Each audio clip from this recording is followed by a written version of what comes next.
వేసవి సెలవులు, అంతులేని ఆటలు, మర్చిపోలేని జ్ఞాపకాలు. కానీ ఈ సందడి వెనుక మనం గమనించని ఒక నిశ్శబ్ద మృత్యువు పొంచి ఉంది. పిల్లలు మైదానంలో క్రికెట్ ఆడుతున్నప్పుడు బంతి పొరపాటున ఆ విద్యుత్ ట్రాన్స్ఫార్మర్ దగ్గర పడవచ్చు. ఆ బంతిని తెచ్చే తొందరలో ఆ చిన్నారి చేతులు లైవ్ వైర్లను తాకవచ్చు. గుర్తుంచుకోండి, ఆ ఒక్క సెకను ఉత్సాహం జీవితాంతం తీరని వేదనగా మిగిలిపోవచ్చు. ఇక డాబాలపైన గాలిపటాలు ఎగిరేసేటప్పుడు దారం కరెంటు తీగలకు చిక్కుకోవచ్చు. ఆ గాలిపటాన్ని తీయడానికి పిల్లలు పొరపాటున ఇనుప చువ్వలను గాని తడి కర్రలను గాని వాడితే ఆ తీగల్లో ప్రవహించే వేల వోల్టుల విద్యుత్తు వారి ప్రాణాలను నిలువునా హరిస్తుంది.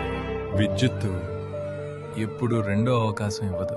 దాగుడు మూతలు ఆడుతూ పిల్లలు నిర్మానుష్యంగా ఉన్న బిల్డింగుల్లోకి వెళ్తుంటారు. అక్కడ నేల మీద తెగిపడిన కరెంటు వైర్లు ఉండొచ్చు. కనీసం చెప్పులు కూడా లేకుండా ఆడుకునే ఆ పసిపాదాలు తెలియక ఆ తీగలపై అడుగు వేస్తే ఆ ఒక్క అడుగు వారి జీవితంలో ఆఖరి అడుగు కావచ్చు. పిల్లలకు భయం తెలియదు, కానీ మనకు బాధ్యత తెలుసు. విద్యుత్తు శక్తివంతమైనది, దాన్ని గౌరవించండి. మీ పిల్లలకి ఈ ప్రమాదాల గురించి ఈ రోజే వివరించండి. ముందు జాగ్రత్తే మన ప్రాణాలకు రక్ష. సురక్షితంగా ఉండండి, మీ కుటుంబాన్ని కాపాడుకోండి.